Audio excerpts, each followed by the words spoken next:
little engine in the hood. If I could show you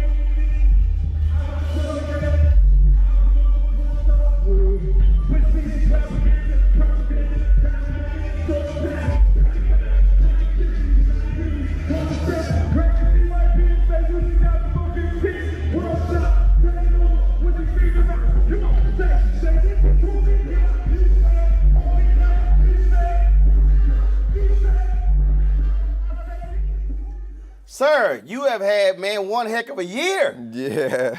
It's been good. Yeah, it's been great. Talk about, again, history made at the Grammys, but the Tennessee State folks were hyped. Yeah. Everybody who participated in the whole deal, but because it was just a totally unique project. Yeah, yeah. I was introduced to TSU through Larry Jenkins, Professor Larry Jenkins, and he kind of just took me around and let me hear the music. I was actually looking for the sound. I went on this sound run because I kind of like chase sound. So I was looking for the Joshua and the Walls of Jericho, and I found that in the marching band because they were marching around the Walls of Jericho and playing the horns. So to me, that's a marching band. So I went to HBCU to try to find that sound, and I found a sound, and it was at TSU. And you visited other HBCUs? Yeah. Before that, I went to Howard. I went to, Alabama A&M, like a bunch of schools. But you knew in your head the exact sound you were looking to hear. Yeah, and Professor has a really unique sound when it comes down to arranging. So it was really like, let me find the real sound of HBCUs. Right. And they really brought it to the table, and I was able to record, and Dallas Austin kind of taught me how to record marching bands because he did drumline. Right. So I took that information, went there, slept there, everything, in the band room, right? Wow, really? Yeah. How long were you there? Almost a year. Yeah, almost a year. Yeah. In the band room, just recording, showing up, recording, and then we came across. It was like you were in college for that year. Yeah, right. Because I'd never been in college as well. But I knew I could help solve something for the music department. They gave me an honorary doctorate for it. And from there, we got the Grammy, and now we're headed toward the next Grammy by bringing 10 HBCUs and creating an HBCU Symphony that will actually hire students. Actually, one of the TSU students is outside right now. He plays trumpet. He's now on tour with me. I heard him playing out there. Yeah, he's on tour now. So straight from school to being a hired musician, and I want to do that for as many musicians as possible, and then we can score films. So HBCU Symphony is a new organization that I'm starting. So I'm learning how to do 501c3s and unionizing symphonies and endowments and all of that sort of stuff to turn it into a full symphony that can do black films like Tyler Perry or Will Smith or all Now that was that born out of this experience, or did you already have that vision before you even started this? I didn't. When I did TSU, I felt so bad because they were online and everybody was like, oh man, we didn't win a Grammy. Like, oh, my school didn't get that, or I wish he had to come to my school. And I know how important it is for musicians to not put their instruments down after school. You usually have to put your instrument down after marching band and then go and find a real job. Right. Well, in this case, we'll be able to hire them like we're doing with Kurt right now. So, that's kind of the goal. See, the thing that I think was awesome about that is I always talk about intentionality. Yeah. Meaning you start off with, this is what I want to do. Yeah. So when you said I'm looking for a sound, you could have went from a sound standpoint. You could have went to any number of PWIs. Yeah. Or whatever. But you were like, no. There's a certain thing I'm looking for, and so you were intentional in saying, no, I want an HBCU sound. Yeah. And then even within that one, I want a certain sound within the HBCU sound. Yeah. I mean, the symphony of the HBCU sound is the marching band. Right? Because when we go into the parties or whatever, or the games, everything is surrounded around the marching band, the drum major, and all of that, right? So the majorettes, like, it's a really important part to African American history. And I knew I wanted that sound. You couldn't get that at a PWI. It had to be HBCU. And then, so this HBCU Symphony, have you had conversations with folks in the movie space about this? and Yeah. and saying, hey, you're scoring films here, like you're doing it already. Yeah. Here is a great way to do it, and you are truly impacting and helping black students in HBCUs. Yeah, I've had a conversation with a few, but the goal is to make the best music Right. as much as possible. So it's like score. Well, the name of the album is The Now Testament, so I'm trying to score what's going on in our previous time by referencing the Old and the New Testament. Right. So the Now Testament has this sound. So score the sound from the Clotilda in Mobile, Alabama, the slave ship, Yep. the last slave ship to America, all the way up to February when the Grammy hits, or when we do Mardi Gras, because we're playing for the Queen of Mardi Gras. So like this black sound will the symphony will take you through from the Clotilda to Mardi Gras next year, and you'll have this sound and this big performance, and these 10 HBCUs come together, and then we create that sound, right? Then we go to films. We did get an offer from Bungalow and a few other people to jump in and create a documentary series around it with Hulu and all of that sort of stuff. But the goal is to first just create the sound and make sure that it resonates with the culture of gospel. I'm going to let Tyler know. Right. That would be amazing. That would be amazing. Yeah, because then he can, use so many students and give them a chance to really get their chops up. Like kids were changing their Instagram page saying, Grammy Award winning trumpeter. Absolutely. You know what I mean? And that's true. They're on this Grammy Award winning album. Yeah. And they got their Grammy. If you want it, you want a Grammy. Right. You Grammy Award winning. Right. And the reason why we went for that is because, in the world of music, that's very important. Yeah. So to set that standard, and Fisk had already done it the year before with the Jubilee Singers, but we knew that if we did it in a way that gospel could really relate, as far as HBCUs, marching bands, all the, playing fields, they were playing against Jackson State in that big stadium, and they're playing the album. So have you already picked those 10 HBCUs? Yeah, so we have Philander Smith, we have, Jesus Christ, Wilberforce, we have— Out of Ohio? Alabama A&M. Okay. North Carolina A&T, All right. North Carolina Central. It's just it's a lot of Fisk. We just recorded with the Fisk Marching Band. See, now you pick 10, so that means you're going to have about 97 folks now mad, yo, man. well, as much as I possibly can pull it off, put them together so that it's no longer a battle. The thing is, we battle against each other, and we're not actually building together. So instead of battling, let's play together and break the Guinness World Record for the largest African-American performance. So that's the goal at Mardi Gras, to really have that many kids playing at one time and making an album and making a statement. Now, in I the know world. one of those 10 from Louisiana. Oh, yeah, absolutely. Yeah. You ain't trying to get cussed out at home. No. So Mardi Gras originally started Mobile, in Alabama. Mobile, Alabama. Oh, I know. So we're gonna go to Mobile, have the big dresses, the whole thing, and it's gonna be The Mobile people really get mad when people keep talking about New Orleans. And they act like Mobile, no, this thing started here. Right. Mobile people take it real personal. People only reference New Orleans and Mardi Gras. Yeah, because it's connected to Africa Town and how the Clotilda started from Africa Town started from the Clotilda, and that's the whole journey of what I think this album would consist of. When did this sound thing begin in your head? How old were you? Man, it was long time ago. I was a little kid, just finding sound, just chasing sound. Well, first of all, was it music being constantly played in your house?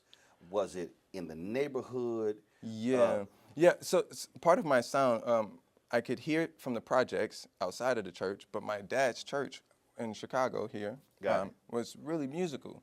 Like all my brothers and sisters, our 22 brothers and sisters, are musical. But to have that 22 moment. 22 brothers and sisters? Yeah, my dad will be 100 next year. You're one of 23? Yeah. Your dad's going to be 100 next year? Yeah. Wow. Yeah. So I was always chasing. So your dad believed in being plentiful and multiplying. Right. Yeah. Right. Yes. Your mom was like, slow down.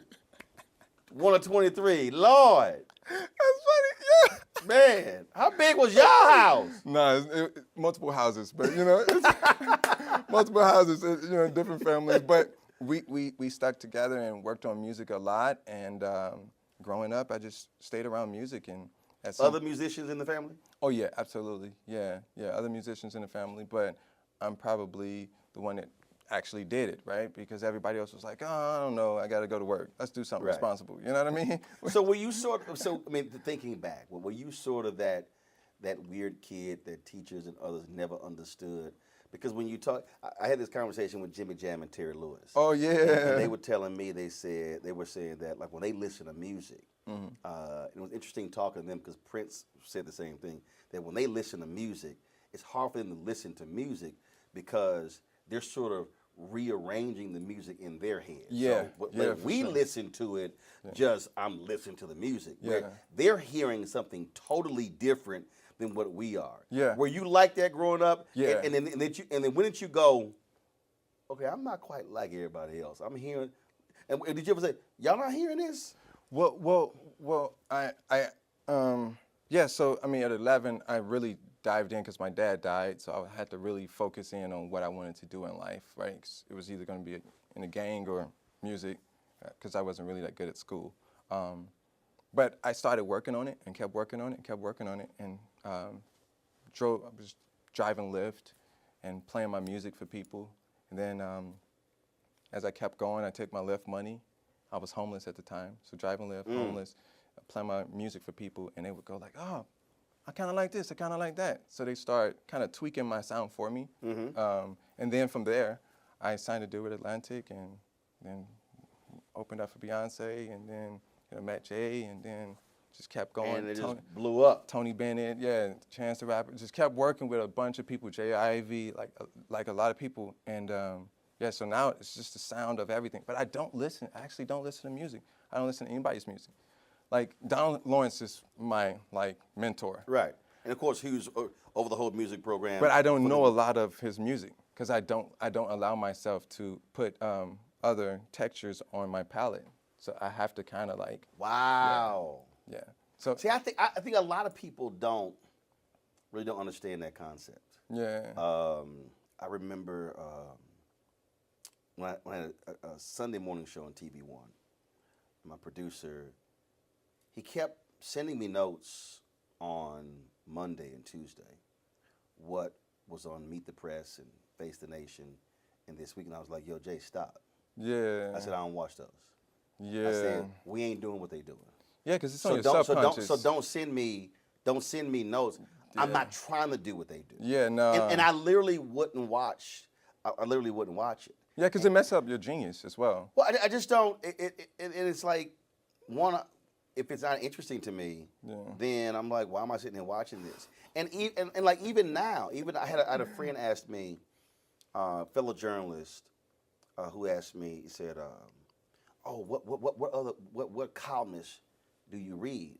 I said, "I don't read none of them." What I meant by that, now I might read somebody's stuff, but I don't go, "Oh, I'm reading so and so every single week or twice a week. I'm seeking them out." I don't. I just I'm not. Even if I look at the cable news shows right now, I don't watch them. Yeah. I don't watch CNN, MSNBC, Fox News. I might see clips on Twitter or whatever, but I literally don't watch it because what we do with my show is so different, and I'm just like, I'm not getting anything out of that. Right. And it's hard for people to really understand that because it's what you just said. You will subconsciously pick up on what somebody says. The next thing you know, you're parroting what they say and do, and not just sort of flowing in your own gifting than how you want to see the world. Yeah, exactly. So that's part of it. And the reason why is because I was digital marketing and music at Leo Burnett. And Leo Burnett is an agency. Yep. And a Chicago institution. Yes. So I understand the psychology behind sound and audible branding, right? So how it sits in your subconscious and kind of forms your thoughts for you through culture. So I prefer not listen to music so that I can focus on finding something that's ancient, like a marching band playing a gospel album. You know what I mean? That's kind of going back to your roots in a way, and the opposite of where everybody else is. Do you? So I'm curious by that because remember I was in St. Kitts. It was we were heading for this boat ride, and I heard this song, and I had to immediately go Shazam it, and I couldn't Shazam it. I couldn't bring it up. I couldn't bring it up, and so then I recorded it so I could Shazam it later. Yeah. And first of all, the reason I love Shazam is because when Shazam came up with when it was created, you could, because I might hear a song and I might sit here and I'm like listening. So then I would remember like 4 or 5 lyrics. Yeah. And then I would go to Google and Yeah. then type in those words and then try to figure out what the song was. Right. I just love music like that because Yeah. I played cornet in elementary school, bass baritone Nice. horn in middle school and high school, and so so you hear something you like. Wow. Yeah. Like you hear something you like, okay, who's that? And then and so then like I might walk over and I'll be somewhere and I'm like Shazamming something. Like what you doing? I'm like I'm trying to figure out what the song this is. Yeah. So for you, how do you walk through this world when you're in airports and when you're just anywhere? Do you hear something and you go, interesting, and then does your brain start sort of processing that and going, okay, that could be, and then next thing you know, just that sound just takes you on a journey somewhere. Yeah. But most of the time I try to ignore places that play music. No, I don't even mean music. Oh, I'm just saying sound, if you're sound. somewhere and you might hear a sound, Yeah. and then I've how heard, your brain works, you hear a sound differently than other people's. Sort of like when Ray Charles, when he heard sounds as a kid when he was blind, he heard differently because he couldn't see. Yeah. No. So I definitely. so do you hear differently and then go, okay, I can do something with that, and then next thing you know, your brain is just going somewhere with it. I can take sounds. I can hear sounds. I can replace music. I can take vocals out of my head. I can hear sounds as in somebody or actually I was talking to a I mean, friend. like all this sound I'm hearing behind me right now, trying to figure out why this is happening in the middle of this interview. Yeah.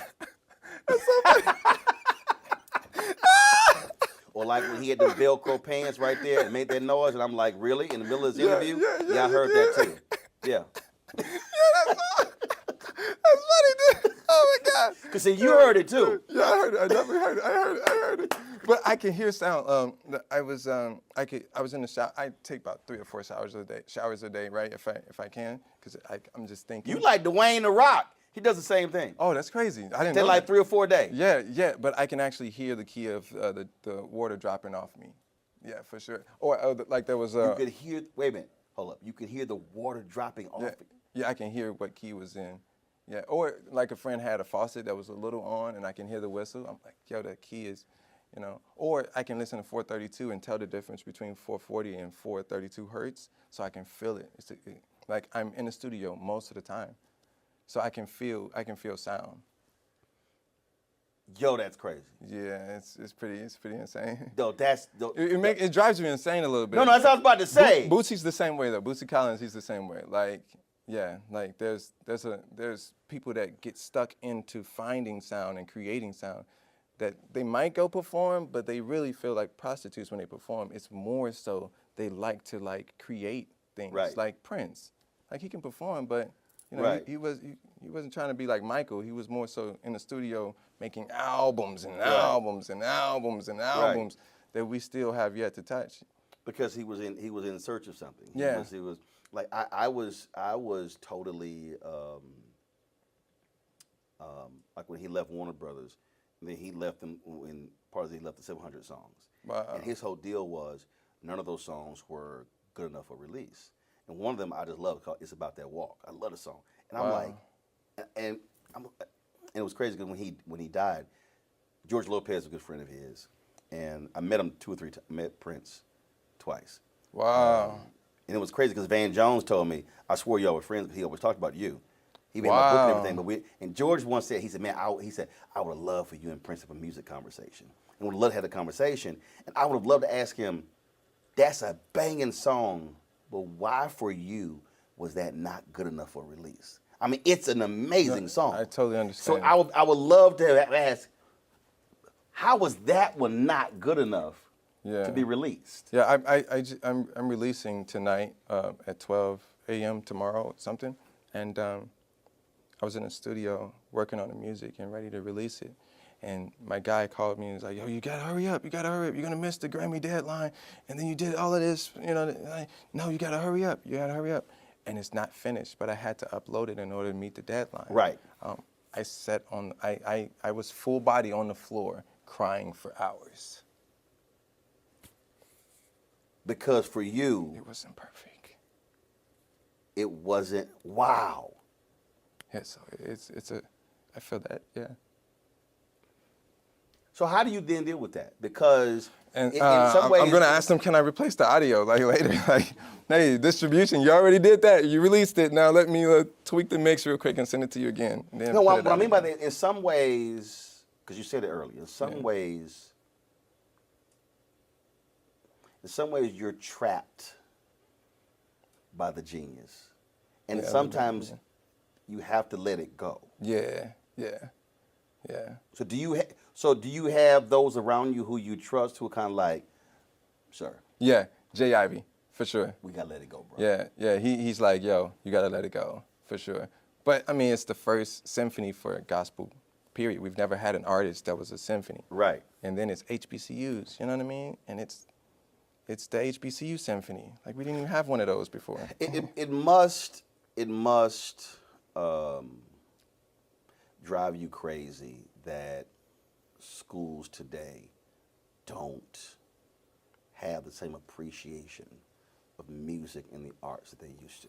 As I said, I played in elementary school, junior high, and high school. Yeah. And it bugs me because I absolutely believe that playing an instrument Yeah, it's essential. has played a huge role in my success as a journalist. Wow. Because you have to read music. Yeah. You have to study music. Yeah. You have to listen to the sound of other people and then understand I'm playing too loud. Yeah. I'm not yeah, playing loud right, enough. Right. And so then you can literally apply all of that music to so many other areas of life. Yeah. That's true. Did you play an instrument when you were in school? I could play a little bit. I could play a little bit of drums and piano and stuff because my dad was a pastor. If the musician doesn't come or show up. So you weren't. So what's interesting to me is you really were not a hardcore musician. No. But you have this sounding gift. Yeah. That's also what's interesting because normally, like when you mentioned Prince and I mentioned Jimmy Jam and Terry Lewis, a number of people they play instruments. Yeah. I actually wouldn't compare myself to them at all, to like Prince or Michael or anybody like that. I chase sound as like almost a science, right? So it's like I'm chasing it almost like an A&R, like a Berry Gordy or like, because they're musical. They're just, they can hear hits and they can make them based on hearing, but they can't make them off hands, right? Like you can't. Yeah, like, Bear was a songwriter. Yeah, but he wasn't. I can songwrite. He wasn't a musician. I can write songs on anything. Like the other night when I was on the floor, Were you on the floor crying? Yeah, for hours. I saw an ant and I saw the ant shadow, and I was like, I've never seen an ant shadow. It was so beautiful, and I was like, I can write a song about that. That's gonna be so dope. But it's those type of things where you can write songs about almost anything, but you have to like hear them. And musicians can play anything. Right. But it's about placement. It's about timing. It's about scoring a moment and shifting energy. So yeah. So do the people around you, do they have to understand when something happens? You like, y'all chill out. That's just sir. Because some people kind of be like, what, like have you had where your mind sort of drifts off? You could be with a group, you could be going somewhere or whatever, and you're just sort of like something just takes your mind away. Sometimes it's kind of like, y'all just chill. Don't worry about it. That's just him doing what he does. Yeah, most people encourage me because it's an exploration, you know. Good. So if I hear a sound and I go, just let me go. Like my journey in life is my journey in life, and I'm meant to experience life a different way than everybody else is. Absolutely. So, last question for you. So, Bri Babino, who's on this tour, You already said you don't listen to music, so Yes, maybe you. So here's the deal. So I threw out Bri. We were just talking, and then I threw out the Commodore song Zoom, and she was like, "Who's that?" Then she thought Lon Richie was Lil Richard. So she had no idea what Zoom was. And I was like, girl, I said, black folk, he can't perform no concert if he don't play Zoom. Right. Then I mentioned Jeffrey Osborne and LTD, and she swore Jeffrey Osborne wasn't even black.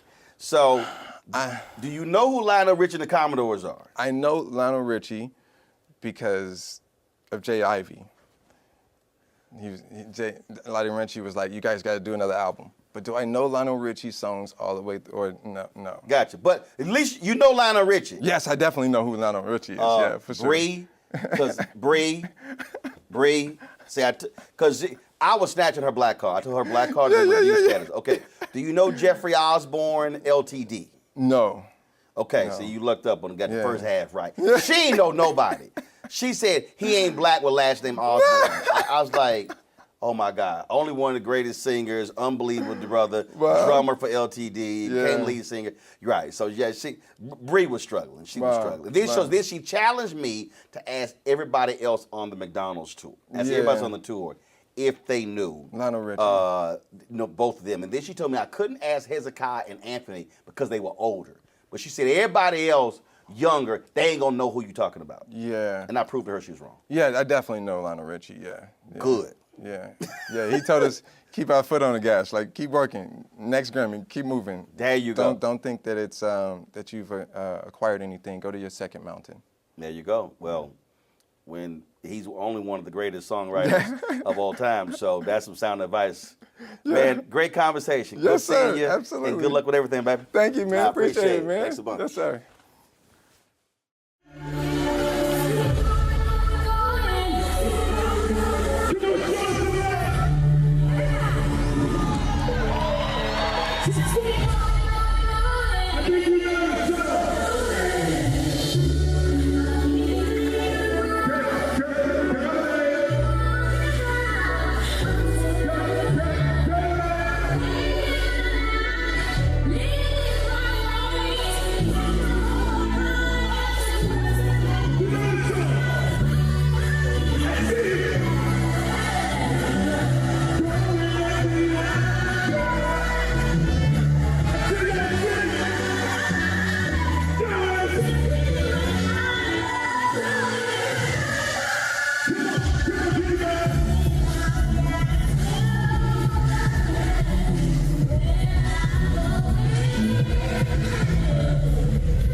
He my homie, he talks to me like an orgy.